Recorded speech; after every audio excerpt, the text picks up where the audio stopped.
Welcome to Unlocked, a NAMFS podcast, the Future in Focus episode. Good morning and welcome to season 1, episode 1 of our NAMFS podcast. Two great guests to help us kick off our new initiative. We'll start with introductions. My name is Kelly Chambers. I'm the COO of G7 Service Group, a national property preservation and inspection company, and also a board member for the last several years on the NAMFS organization. So let's kick it off to Eric, our executive director. Yeah, thanks, Kelly. Again, as you've indicated, I'm the executive director of NAMFS. Been so since 2011, and looking forward to this conversation. And over to you, Chad. All right, thanks, Eric and Kelly. Thank you for the introduction, and thanks for having us on. I really appreciate it. NAMFS has a lot of exciting things, which I know we're going to get into here in a little bit. But you're more than just a board member, Kelly. You've been leading this charge with the marketing and everything, and I can't speak enough about that because it's a really big part of what we're doing. So my name's Chad. I'm the president of the board. I've been a member of NAMFS for a few years as well. I've been in the industry for just over a decade. I also have interest in other businesses and industries throughout, technology, obviously real estate, and some retail ventures that I've been working on. And so it's been a pleasure to serve as the president of NAMFS, and I'm excited to see what we have coming and what we're going to bring. Kelly? Awesome. Eric, let's start with you've been executive director of the NAMFS organization for quite a while. Let's start with the history. What was the initial premise and objectives of forming NAMFS way back when we were all 3 years old? Exactly. Yeah, sure. Thanks, Kelly. NAMFS was founded in 1988 with the primary driver being a central body to allow a dialogue with all parties within the mortgage field services. Within that structure, which it was created, primarily, the initial objectives were to create a unified voice for the industry, giving contractors, field service providers, and related professionals a formal platform to engage with mortgage servicers, investors, and regulators. And then also, it was kind of decided to establish professionalism and standards. NAMFS was actually one of the first organizations to partner with MBA in helping to create what is the MBA Type 1 and Type 2 inspection, which has morphed over the years, obviously. But again, that's kind of the direction that NAMFS was originally put together, promoting ethical business practices, consistent performance expectations, and accountability in the field services. Over the years, we've obviously moved forward, and NAMFS has added such things as advocating for the industry, working with government agencies, financial institutions, investors, and insurers to ensure fair practices and recognition of the industry's role in protecting mortgage assets. We've also gotten involved in educating the network, offering training, conferences, opportunities for members to share knowledge, address challenges, and strengthen relationships with clients and peers.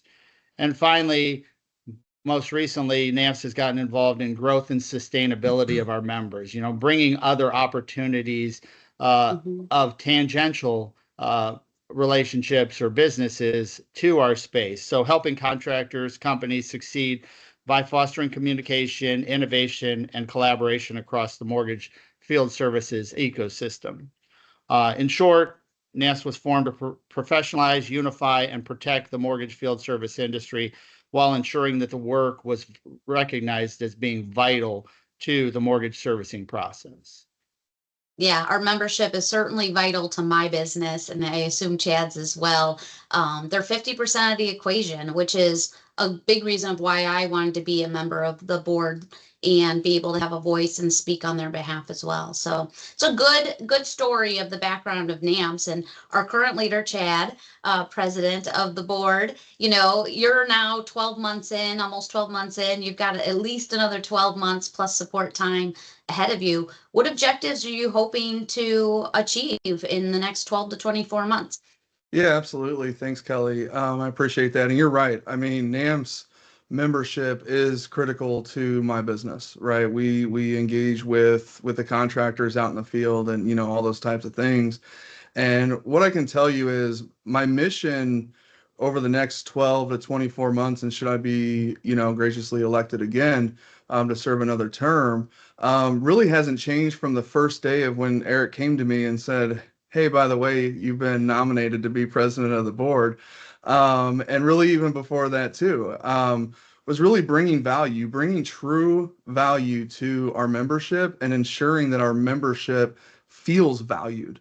I think that, as I kind of run my company or the other companies that I've had, I always look at it and I say our number one asset is our people.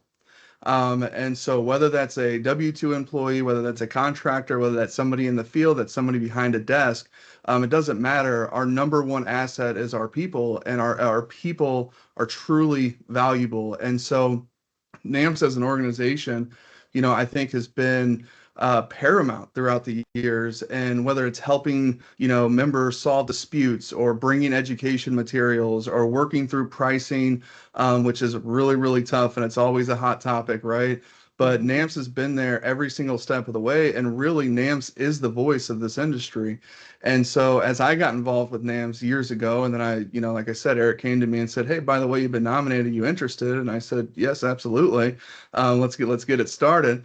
I thought we got to bring value to our membership, and we have to show value to our membership, right? That they are valued. And so this past year has been honestly incredible. We started kind of kick off with the conference, and I had a lot of membership reach out to me, and Eric and I talked. They said, "I don't know if we want to go to the conference," or, just kind of that kind of thing. Things seem to be slowing down. Unfortunately, we had the pandemic, and, that kind of stuff kind of disrupted things. But post the conference, the feedback I received was awesome. They said, "Wow, the energy that we felt, we just haven't felt that in the industry in years. The focus that we're bringing." And so that's what I've hoped to bring. That's the feedback that I've received that we have brought so far. And like I like to say, we're just getting started. This where every day I wake up and I say we're just getting started, because we're going to bring that energy, we're going to bring that focus, we're going to look at priorities, and we're going to level set expectations. That's so critical in what we do. Yeah, we want to do all of these things, but at the end of the day, what can we actually impact that moves the industry forward in the right way to bring that value to our membership and for them to feel valued, because that's so critical in all of this. That's great. Awesome. Eric, can you share a recent success that the NAMFS organization has brought to their membership? Yeah, so obviously we've been talking a little bit about pricing and the initiative that we had there. And NAMFS was very successful, obviously, in elevating the allowables, through our advocacy with our industry pricing initiative. We were able to get increases to the inspections, both interior and exterior inspections from Fannie Mae, Freddie Mac, and HUD, and continue to work on some of those outstanding investor insurers that are out there. Those increases, again, took a lot of time, energy, and effort. And we want to thank our membership for providing us with a lot of the details and the information. A lot of the feedback that we received was this was kind of the first time someone had kind of come to them with actually documents and data-driven decisions. So again, the whole idea was, it was support from the entire membership structure, nationals, regionals, locals, all those people coming together. Additionally, I would say that, we've done some things where we've created some actionable member resources. So we introduced them at the conference, but we did put together some white papers addressing challenges and recommended adjustments specifically around winterization, property condition reports, and debris removal disposal. Again, kind of using those as takeaways for our membership and for industry conversations as it relates to when you're having the conversation about allowables or payable rates and things along those lines. And then most recently, obviously, we've got the podcast here that we're talking about. We've really kind of made an effort to step up our game in the social media and any kind of media related space. And just recently, about 2 weeks ago, we launched a Did You Know social media campaign showcasing the critical role of mortgage field services in protecting communities. So those are some of the most recent things that we've done. Yeah, that's a good list. I mean, Chad, Eric talked about like the involvement of our membership and the support from the industry. What are other things you think that led to some of those successes? What are the critical factors? Yeah, I think that a big part of that was how we went about our leadership and prioritization within NAMFS as an organization, right? So when I came on as president, I sat down with Eric, I sat down with our former president, Matt, and of course they were great and they were giving me information and trying to bring me online and everything. And I said, look, we need to set up a team. I know we have like an executive team, but we need to set up a team of just straight, like, let's get after it, let's get focused, let's dial in. And they said, yes, absolutely. We certainly need to do that. And so we put together the team, obviously with Eric on there and Kelly, you as well. And we sat down and we said, okay, how do we really, really attack that? And so we came up with a campaign, which we launched at the NAMFS conference called Future in Focus. So that way, really focusing in and into those priorities, putting them into groups, and then we have some exceptional members, exceptionally smart people in NAMS.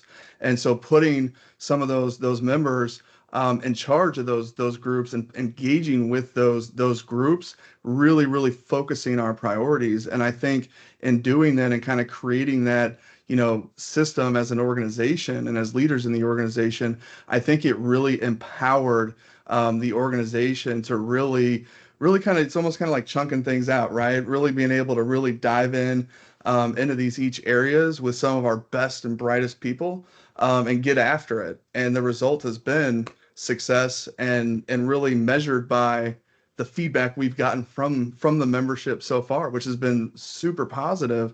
They're like, yeah, this is awesome. This is exactly what we wanted. And so I think overall, I think that lends to that. And I think we've done a really, really great job as an organization to start evolving with the times, right? And with the mediums that are available. And so I'm really, really proud of that. And hats off to every single person within the organization that's engaged and every member that's engaged with it as well.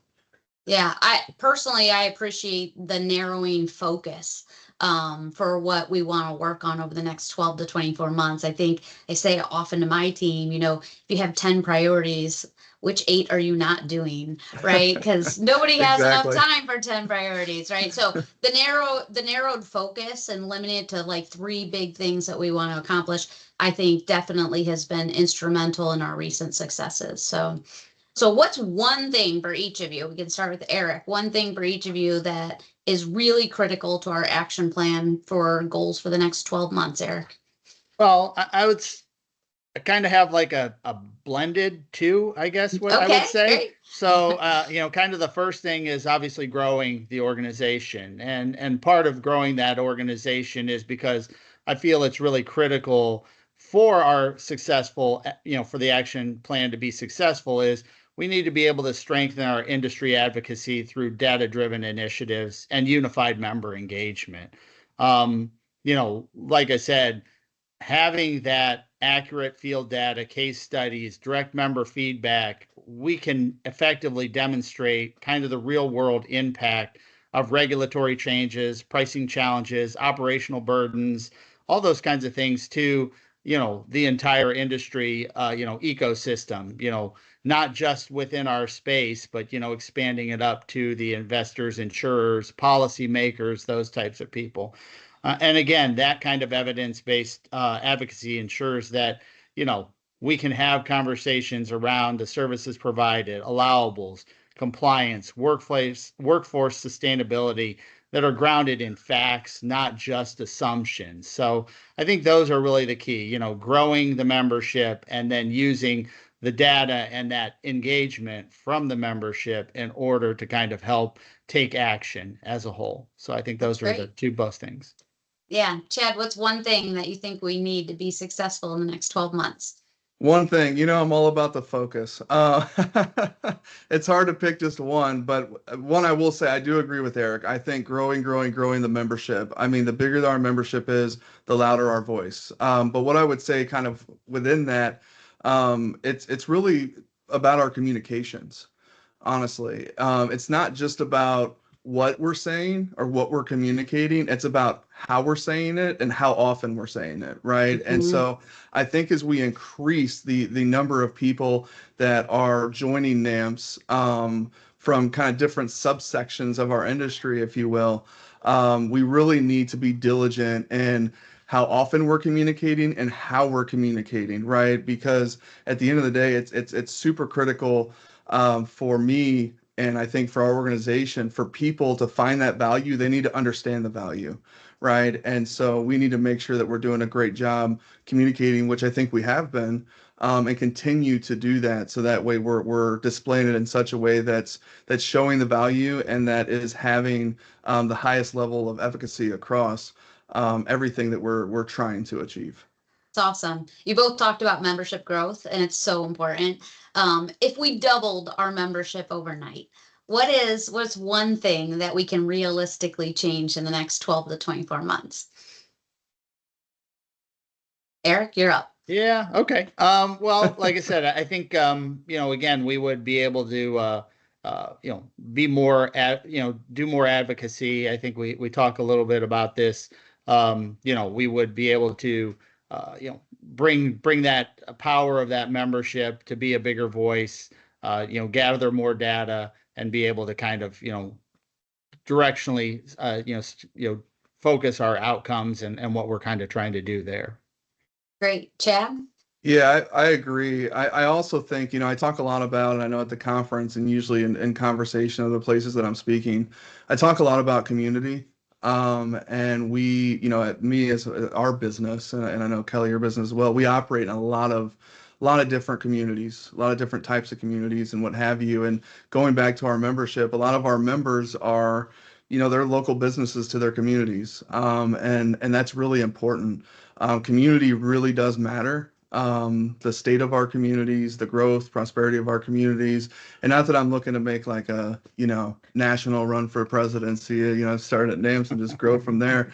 But communities really do matter. It's very, very important. And I think that if we were to double, triple, quadruple, which I think we will, our membership in the coming months and years with how we're going about this, I think it boils down to we will have a very positive and dramatic impact in our communities, from the condition of those communities, the economic condition of the communities, with appropriate pricing and services being rendered in those communities. And I think if we all boil it down at the end of the day, that's what matters.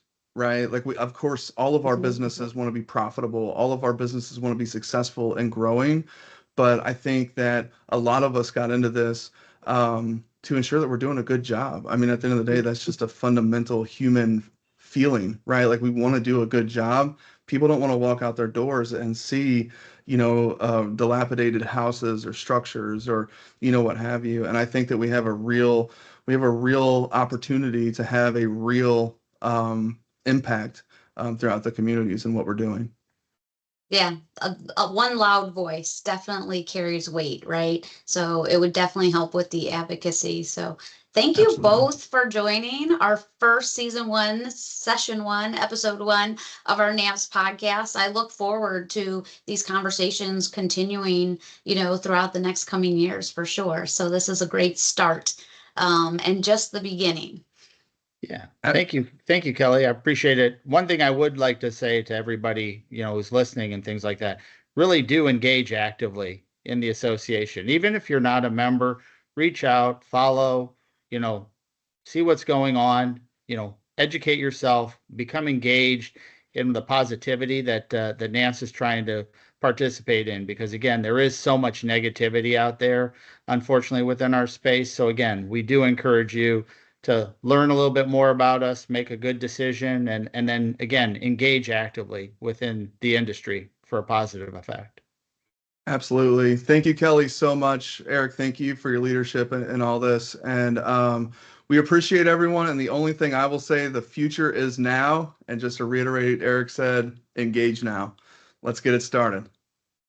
Thanks, everyone. All right. Thank you. Thank you. Bye. Bye-bye. Thank you for watching, listening, and see you next Wednesday.